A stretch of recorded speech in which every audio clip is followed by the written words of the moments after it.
Hello Taurus, welcome to your reading for mid-April. This is for Taurus, Sun, Moon, Rising and Venus. Please make sure you check all your placements to get a clear picture of what's going on for you at this time. As always, this is a general reading. It may or may not resonate for all of you. Please take the bits that do resonate and leave the rest behind for somebody else. Alright Taurus, I'm going to do a freestyle reading today. I am primarily a love reader, so that's what I'm going to focus on. We will start off with a couple of oracle cards, and towards the end I will pull a couple of cards from the universe just to connect the dots for you. Alright, let's see what we have. Boundaries, Labradorite, South Node. Now, the North and the South Nodes, or Rahu Ketu, in Vedic astrology, they are, well, mathematical points on the moon, right? And they represent what it is that you need to leave behind when it comes to the South Node, and what it is that you need to embrace, which is your North Node, right? It's your life purpose. Boundaries and South Node is telling me that there is something that has reached, well, completion. It's almost like I'm almost getting stick a fork in me, I'm done. That's what I'm getting here. I don't know why it's coming to me like that, but you're done with something. You're ready to draw a boundary regarding something. This could be, like I said, I am a love reader, so this could be in regards to a relationship, or it could just be how you look at love, how you show up. We will see. Let's get a couple more cards. Labradorite as a crystal also talks about transformation, and it talks about spiritual ascension. So there's some kind of growth that is happening here. And then we have Uranus, transformation, radically changing. Wow, interesting. Where is Uranus? I think Uranus is in Taurus, is it not? I think it is. Yeah, it's in Taurus. That is appropriate. Things are shifting for you. They're shifting because you want them to shift. You're taking matters into your own hands. You're you're not letting life happen to you. You're making it happen for yourself. Feel like you're not giving your power away anymore. You're not letting people cross your boundaries. I just got back from Italy and I got these beautiful handmade leather cards. We have La Papessa, which is the High Priestess, Pisces energy. Spiritual ascension, there's a reason I mentioned that. There is some kind of growth that is happening here. Now, your card in the tarot is the Hierophant, which is the divine counterpart of the High Priestess. So I feel like some of you may be a part of a highly spiritual connection. It is possible. Or lessons are being learned through this process where you are ascending spiritually. But there is this wisdom, there is this knowledge deep within you, inherently within you, that is bubbling up to the surface. And through this intuition, I feel like this wisdom is guiding you as to who it is that you need to keep in your life and who it is that you need to, well, remove. That is that radical change. You could also be keeping very quiet through this process because the High Priestess doesn't speak much. You can't make this up, Taurus. Unreal. You could just be dealing with a Pisces, but this is spiritual wisdom. This is a whole lot of everything. This is illumination. It is knowledge, but a whole lot of quiet as well. I'm getting airplane mode. You're just putting your phone on airplane mode because you're processing so much and you don't want to deal with more. Boundaries. We have the Page of Cups, curiosity and discovery. And again, I feel like you're discovering parts of yourself that you may have lost in the past. This could also be, for some of you, if I want to look at the literal meaning of the card, it could be an apology coming in. But I'm more so getting almost like your solar plexus lighting up. You know, I'm getting creating something. You are the Empress energy. You are the Empress archetype, regardless of gender. There's a creation of sorts coming about, and that creation is the root, is that wisdom that you have gained. Some of you may literally be creating art. You may be gardening. You may be planting trees. You may be making music. I don't know. And I'm also getting turning pain into pleasure.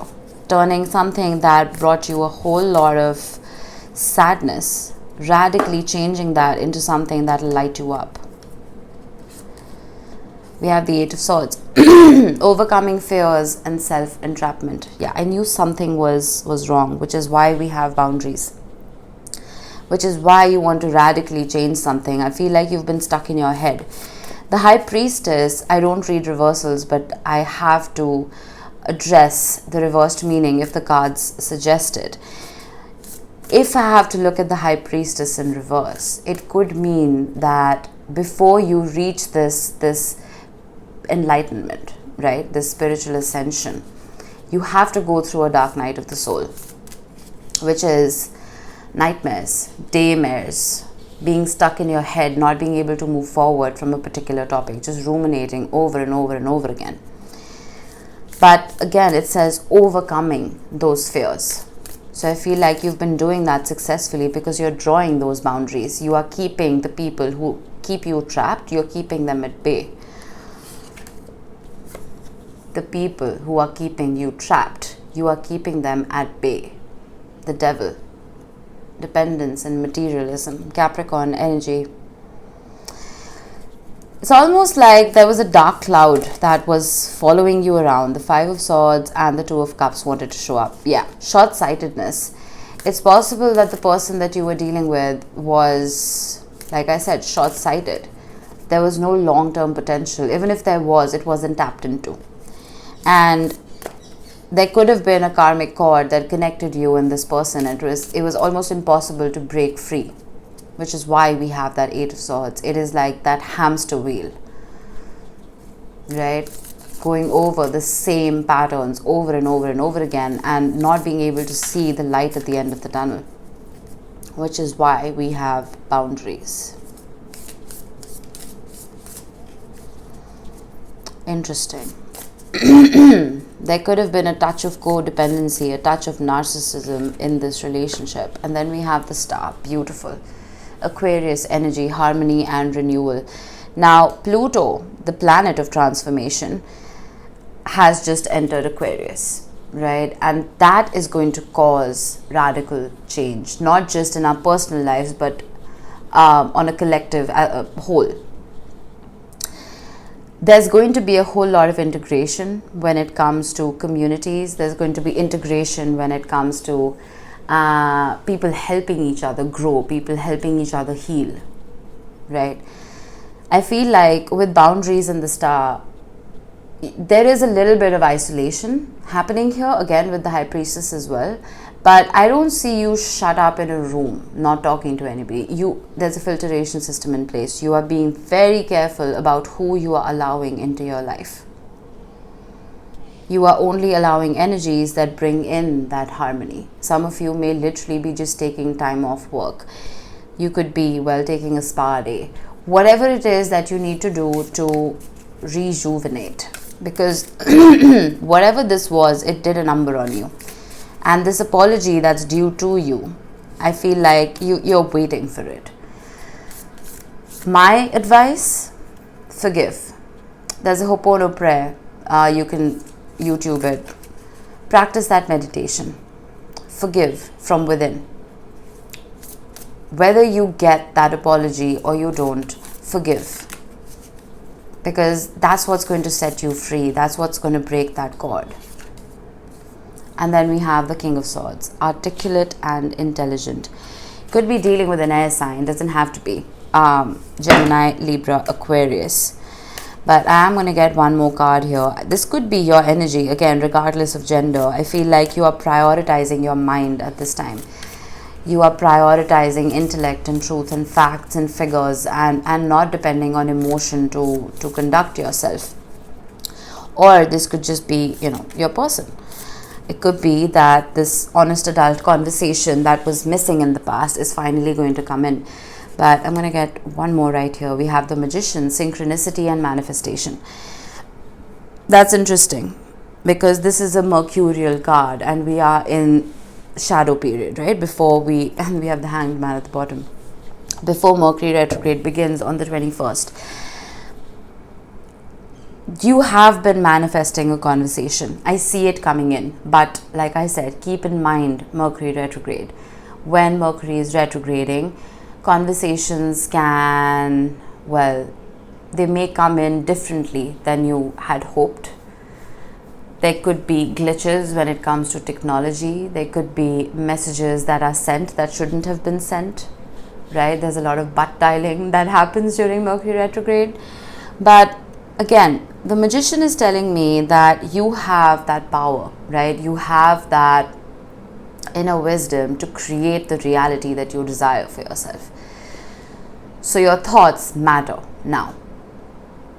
The vibration that you are pushing out into the universe, it's like a telegram, right? The universe is listening to everything. It's not listening to the words you are saying, it is listening to your vibration, to your frequency. If you are going to vibrate from the shadow and from the Eight of Swords energy, it's going to send back that fear to you. It's going to send back the same patterns to you, right? Quiet your mind. Tap into that ancestral wisdom and that knowledge that you are born with. Elevate yourself. Vibrate from that playing field. Because again, with the Hanged Man, we have transition and sacrifice. Transition, change, transformation, South Node, Uranus. These are all cards of change. Something needs to shift here so that your desired reality can come through. Whoever it is that you were dealing with, I feel like they changed your frequency and you need to get it back on track. Let's see what the universe has. We have the Seven of Cups. I did see the Seven of Wands at the bottom, which again talks about boundaries. So if you need to go and block somebody, go do it unapologetically. The Seven of Cups can cause a little bit of confusion. I'm going to get one more card with this. We have the Page of Wands. It's almost like not knowing which way to go. It's like, when someone tells you, prioritize yourself, love yourself. And earlier, before I started my spiritual journey, it would confuse me. How do I love myself? What am I supposed to do that is going to fulfill me? Right? Because sometimes we get so used to pleasing other people, making sure our relationships are on track, making sure everything is balanced. We forget what our inner child needs. We forget what we need as human beings. Right? Because we're so scattered in our energy, trying to fix everything. That is where the High Priestess comes in, quietening your mind. Shut yourself in a room and ask yourself, make a list of 3 things that are going to make you happy, just you, which doesn't involve anybody else, which is going to make you happy in that very moment, and do it unapologetically. With the Page of Wands, for some of you, this could just mean traveling. It could mean a solo trip. Do it.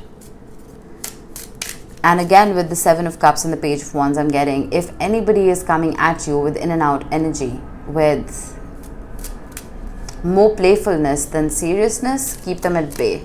Because I'm not saying don't be playful, but I'm saying that there's a time and place for everything. After everything that you have been through, you don't need immaturity in your life. You know what I mean? The Nine of Cups. Aries had the same card in the same position. This is your wish fulfillment. This is your wish being granted. This doesn't have to do with anybody else. This is not the Ten of Cups. This is the Nine of Cups. This is just for you. This is a present for you. A present you can give yourself.